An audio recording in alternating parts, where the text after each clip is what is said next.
full house of 46,000 for Spurs against Manchester City, and in that crowd, two very proud parents. Mr. and Mrs. David Dick, down from Stirling in Scotland for a very important reason, to see their 16-year-old son Alistair play his first game in the Tottenham first team. And there is Alistair Dick, the former Scottish schoolboy international, the second youngest player to play in the Tottenham first team.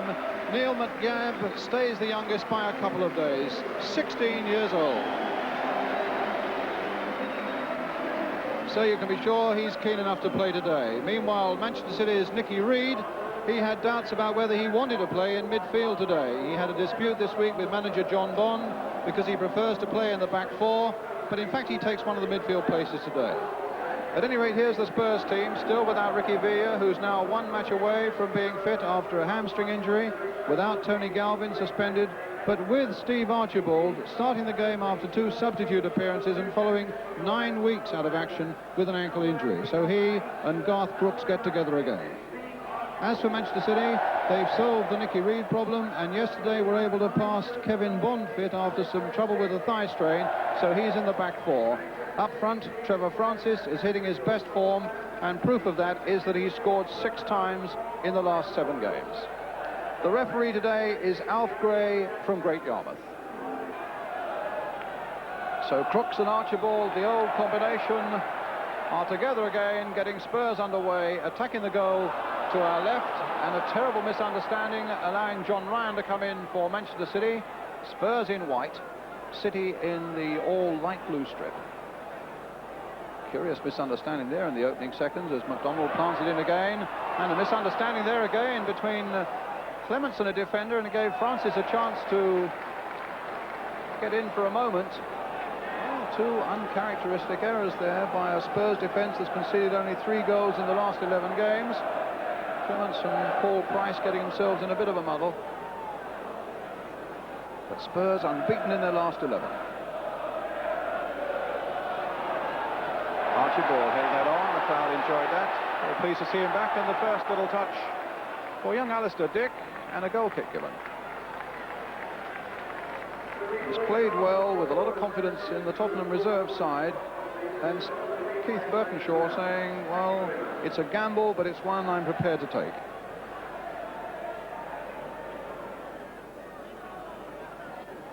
Miller beating Francis. And Alistair Dick not making any progress there, but it's Hughton taking Tottenham's throw. Miller.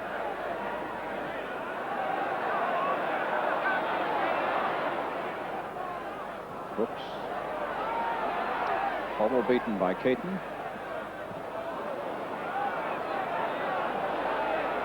Oh, spinning furiously there. Right in front of Hughton, I think it was waiting for it to finish its work. But wasn't allowed the time. Miller and Archibald. A good ball there from Paul Miller. Hoddle, a lovely one from him, finding Perryman, played inside towards Crooks, but Caton again, barring the way for Manchester City. Hartford.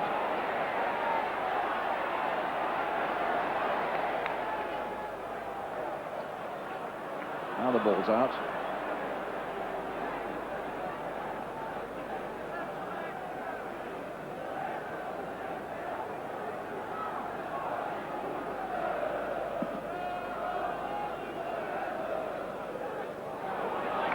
Crooks, Archibald, bit of pace there, bit of the old style, and the good style too of Corrigan as he pushed that one away, but a lot of pace from Archibald. And a nice touch from Crooks that set him on his way, and a good save by Corrigan. A Tottenham throw.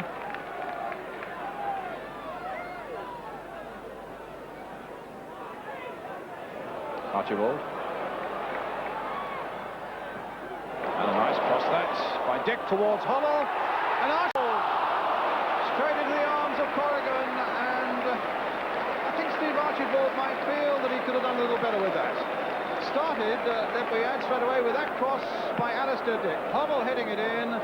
Archibald arriving perfectly there, but guiding it straight at the keeper. Here comes City. And it's Nicky Reid making that break from midfield. And indeed finding Reeves. And a cross going onto the far side, and Francis arriving late. The angle was too fine for him, but it was a desperately run-close thing for Tottenham. Once Reeves had crossed it in, and Francis into the side netting.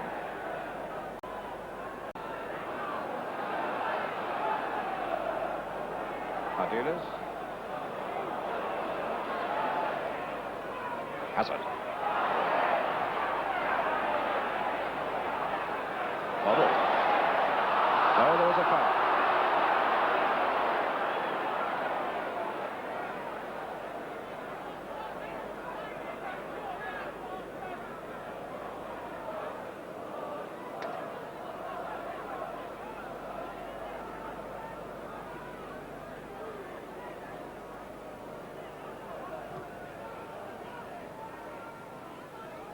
Francis taking that from Power's header. Now Paul Power again. And Francis again.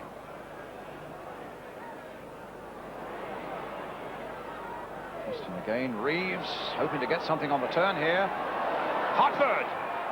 Straight at Clemence. Grabbed at the second attempt.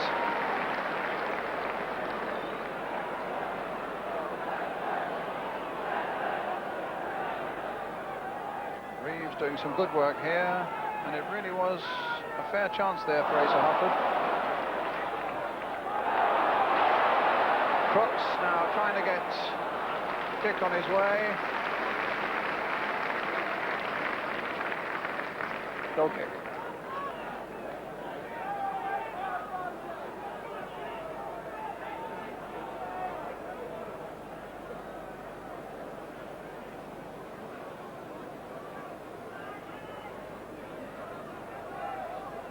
Well, they're certainly pulling in the crowds these days at Tottenham.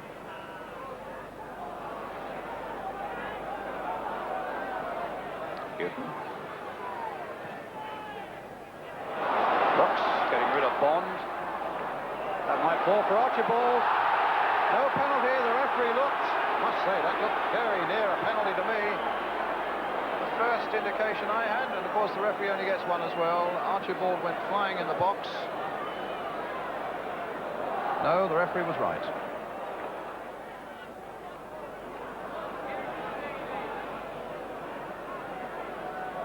Perryman.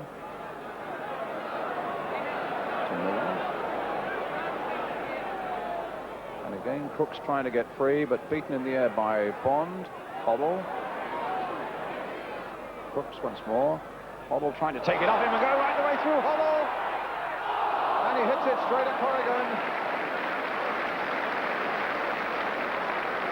Corrigan refused to allow any sort of gap between himself and the near post, and Hoddle really positive though, and comes back off the keeper. Tottenham bench with the Spurs manager Keith Birkinshaw in the sheepskin coat.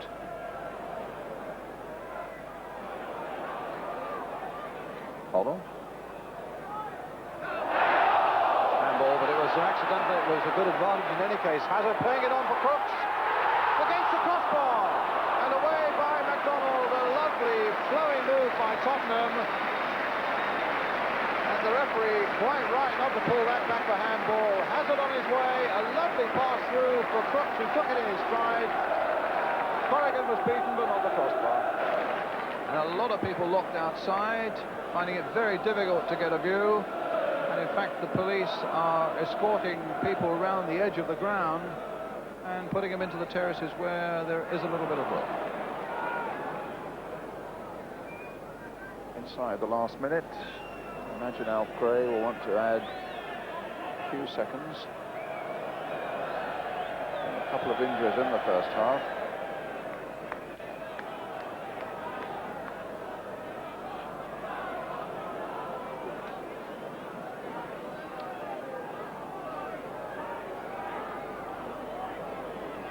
Price.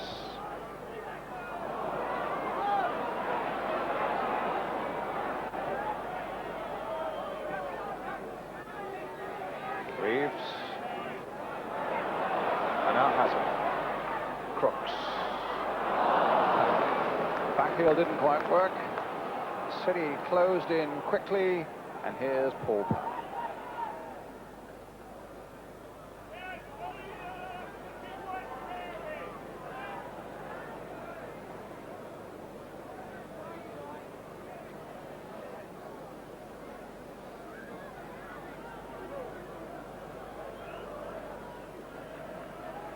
Francis nodding it on for Power, who's got Reeves, a chance for him. Oh, and a chance that was badly missed.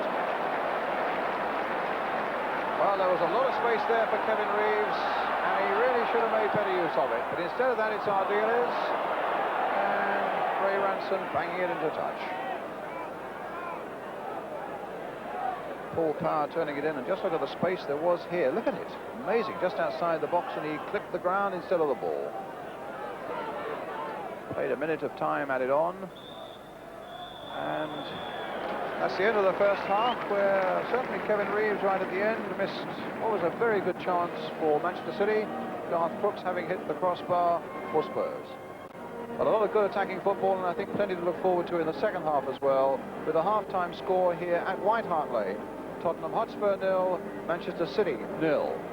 And we'll be back with the second half.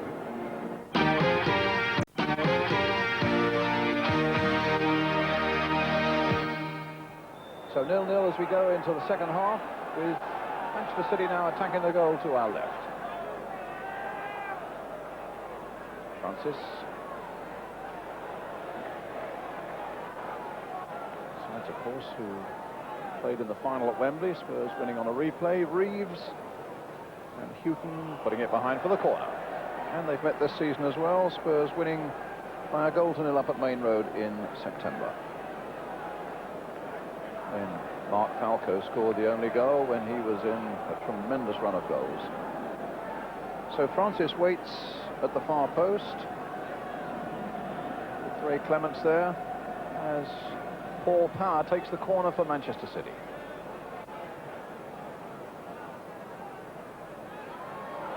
And right across the face of that Tottenham goal as Bobby MacDonald got right in there.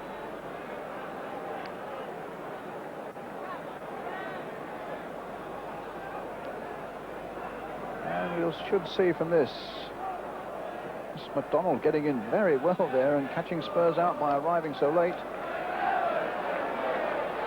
And now Perryman. Ardiles. Hazard. Crooks. Ardiles again. Archibald. Hazard. And they claim the corner, and quite properly they get it. Mike Hazard. A good example of the way the squad system's working here at Tottenham. He's fitted in so well when he's required to fit in this season. In fact, you could say he really has been the find of the season for Tottenham. But it's stick at the moment. And Hoddle. Oh, off the line by Asa Hartford. And another corner. Well, it was Dick's corner. Just got away by Hartford for this corner here, which Hoddle will take.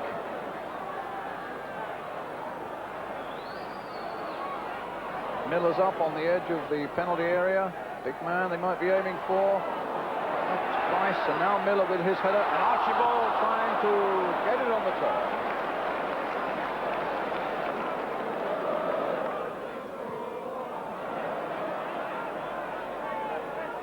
Huddle. Marginal mistake there by Hoddle, and he's trying to correct it. He's trying to correct it again. Oh, in the end, Nicky Reed with the shot. But, well, Clemence, his concentration was good. He's had not a lot to do. And he just clipped that one away, and two England teammates there just having a quiet word. And Clemence tipping that shot away well.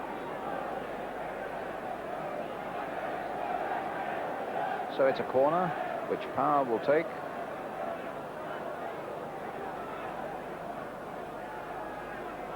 Bond trying to get the head in. Price got it away. Hazard then. Hartford trying to set up something on again. Reeves, and that time it was Perryman who got it away as far as Dick. Trying to release Hazard. But Ransom dinking it back once more. And again, Clemence quickly off his line to spot the danger as Kevin Reeves came in.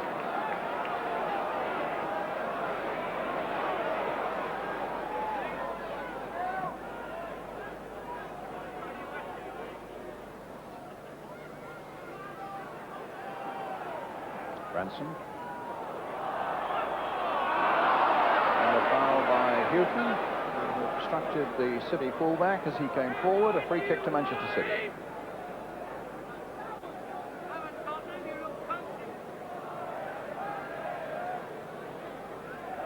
Ray Ransom with the free kick. Chipped towards Francis. Price. Now Ardiles.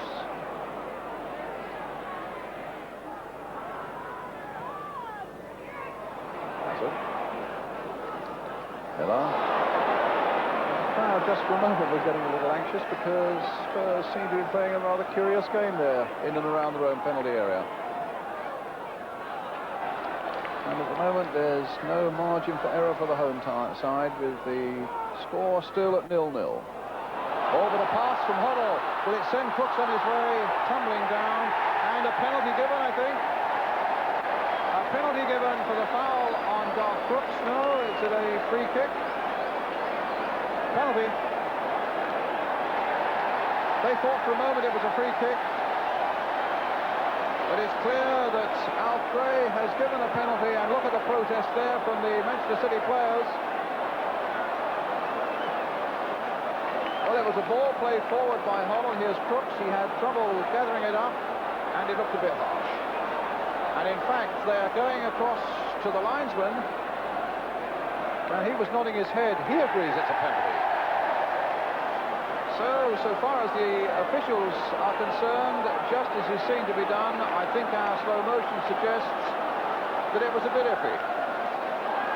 But Hoddle, who has scored 5 times this season, 3 from the penalty spot. Hoddle with a chance to put Spurs into the lead, and he does so.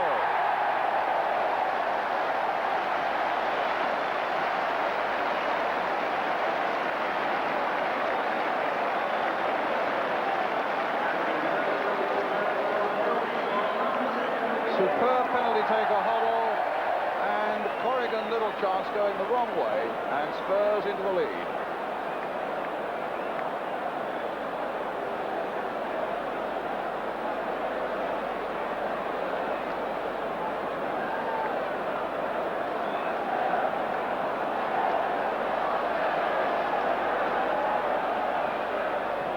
Francis. Well, I think it certainly will go down as a very debatable penalty, but the referee's indication was clear, and he took a word from the linesman as well. The question really was also whether the challenge was inside the penalty area, and whether in fact it was a clear challenge worthy of a penalty. Well, things are warming up now. Power on Ardiles, and Power's name will go into the book.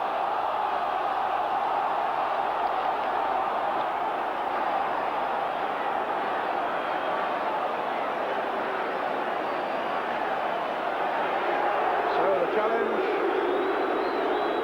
and the book, and a free kick for Tottenham.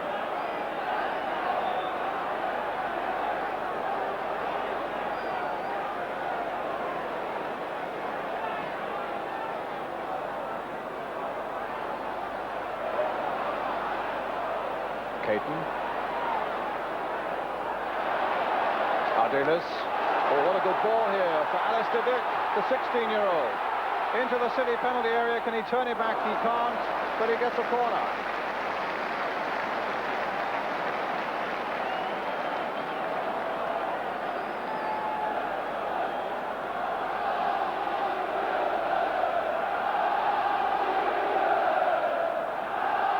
So Tottenham's corner. Hazard with it. Corrigan's catching just behind Paul Price.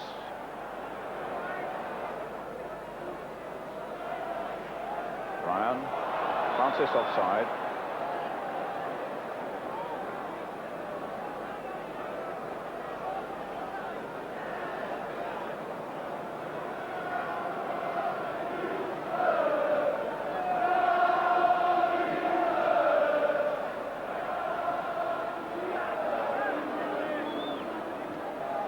MacDonald. Ardiles. It's Power. MacDonald. Oh, a chance maybe for Reeves. No, the ball just wouldn't run for him. Ardiles with a chance to lift it away and find Archibald. Here's Crooks. Oh, and a nice ball played by Crooks for Archibald, going all the way. And in the end, it falls for Corrigan. But a lovely example of the way these two work together.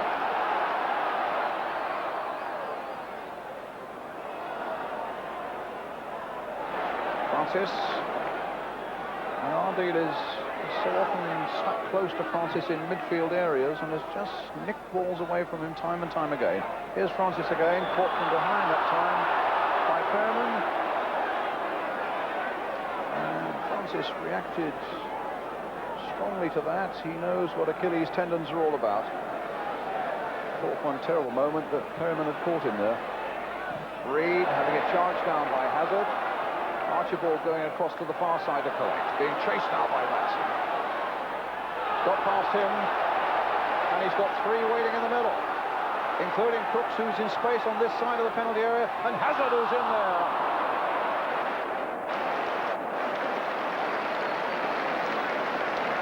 And Hazard applauding the work of Archibald.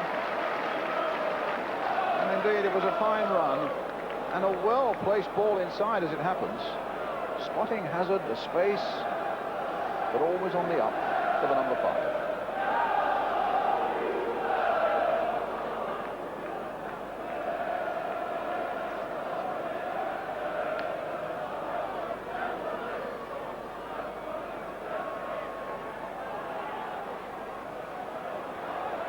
Hughton. Skipping past the City defenders at the moment. Alistair Dick. He's got a corner. Off John Ryan. And I think Hazard might go across to take it, unless it's a short one taken by Dick for Hazard. Oh, Dick's taking it. We saw Ardiles free. And now Hoddle. Not so free. Oh, a magnificent goal!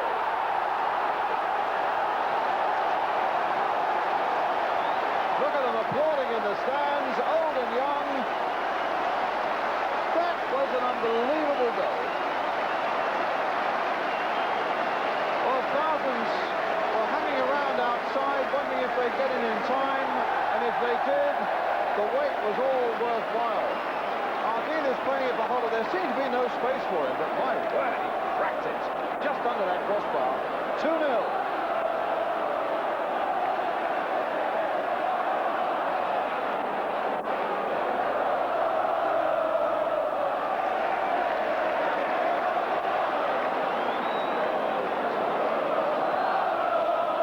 Was an absolutely masterful goal, because it looked as though there was no chance for him, but there was just that yard, and he struck it absolutely to perfection.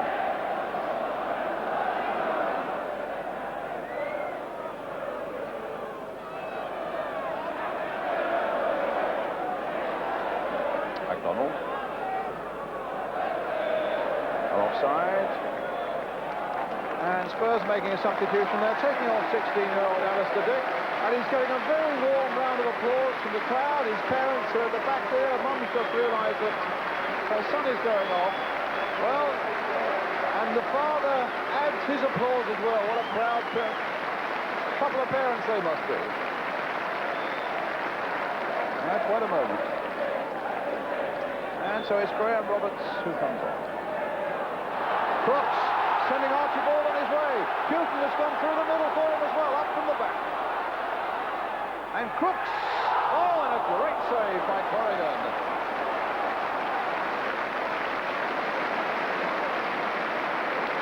Yes, he may well signal his thanks. It was another great run by Archibald. And a terrific strike by Crooks, and a fine piece of goalkeeping by Corrigan. Here's Trevor Francis.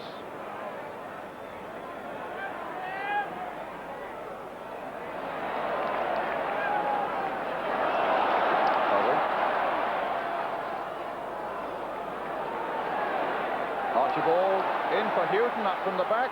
Hughton getting to the byline, pulls it back for Crooks. It must be 3. It's not. It's saved by Corrigan. Brilliant play by Chris Hughton for Tottenham. Made such a long run and played the perfect ball in for Garth Crooks. But Corrigan tipped it away as the final whistle goes.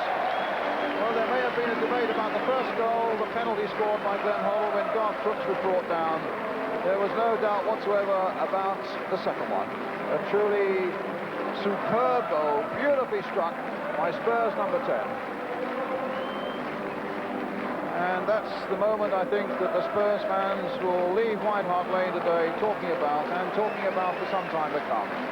Tremendous ovation, in fact, the Spurs crowd are getting, the Spurs team are getting from the crowd all around the ground, not least for the man wearing the number 10 shirt. Final score at White Hart Lane, it's Tottenham Hotspur 2, Manchester City 0. So Spurs win, and their manager Keith Birkinshaw admitted that the penalty award in the second half looked dubious, but it proved, he said, to be the bit of luck we needed. Manchester City's John Bond is also convinced that it was the turning point in the whole game. I don't think there's any doubts about that. As far as I'm concerned, I mean, I wouldn't wish that to come over on the air as an excuse, because I think from that moment onwards we were lucky not to get beat 5. But that was the sort of spur that Tottenham needed. I mean, they got a right dicky penalty as far as I'm concerned, and from there they controlled the game and run it, and should have scored more goals, obviously, from there. You weren't that impressed with them up to that point? Well, I was quite impressed with them, but you know, there's always got to be a bit dicky playing against them with their abilities and their skills. The more it's your son Kevin Bond coming in. Well, yeah, but if you look at the last bit of that again, I think what people might say in defence of referees, that maybe he ran at the player. Oh yeah, look, he's now tripping now and there's nobody near him. Look, he's now tripping. The ball is behind and he's fell over. If that's a penalty, well, I might as well pack the game up. If that's a penalty, I just might as well pack the game up, because I've got no chance. If decisions like that are going to be given, he's behind the ball, the linesman didn't give it. He's behind the ball, the referee. He can't see, he's not in line with the thing, and he points and he gives a penalty. Saves him up for us. Yeah, the linesman, in fact, did go across. The referee went across to the linesman and had a word with him, John, didn't he? How long have you been doing the game now? Where do they go? They go across and ask them what they're going to have for supper tonight, don't they? Come on, don't ask me those sort of questions. You know full well what they do. They go across to the linesman. That wouldn't matter if he said that was outside the box. He'd say a penalty. I can't, I'm not, if you go throughout football, Brian, if you go anywhere in football and ask them that question now, in that situation, the referee will go across. There was only been one brave enough to do it, and that was a fellow from Clive Thomas, to change his mind. You've got to be brave men to change minds, you know. So you were unhappy about the penalty? Unhappy? The more, when I see that again, I've got to be unhappy, haven't I? But the second goal, of course, was... That's Glenn Hoddle, isn't it? That's the greatness of the boy. He's fabulous. The fella plays balls that no other person in England can play, or no other person in England sees. He's in a different world. I mean, the thing about Glenn Hoddle is that if he was a Brazilian, he'd play every game. They may drop him and leave him out for different for reasons, that if they're playing against different sides. But overall, they would pick him simply because he is that good. I mean, I don't want to be seen on television to do Ron Greenwood's job, but after saying all of that, every football club of any note in the country would have Glenn Hoddle in their side, because he's that great. Well, John Bond with some really outspoken comments after the match, but I think there is a growing feeling that he's right about Glenn Hoddle. But how is it that Hoddle plays so well for Spurs, but can't quite do it for England? I think the two they complement each other. I think if I was to play one game for England and then probably miss 3 and play again, you'd never see the best of me, and if I played till I was 30. So I think that corresponds with the fact that any player would turn. I think even Kevin had a bit of a struggle when he first came into the side, and it is a big jump, and I just hope that I get a chance to establish myself. But, yes, and then a run of games, you mean? Yes, yeah. I mean, I've got to earn the right to do that, and if I do get the chance, it's down to me. But it's difficult when you sort of you're left out of the side again, and when you do come back, it feels as if you're making your debut all over again, which puts a lot more extra pressure on you. So, you know, I don't feel I've really played, I think I've had one real bad game, and that was against Norway. But I haven't played to the full potential that I know that, with the ability that I've got, that, I haven't played to my full potential. But I think that corresponds with getting a run in the side. But as I say, it's difficult for the manager because he's never going to be right. Everyone wants to pick their own side, so I just get my fingers crossed.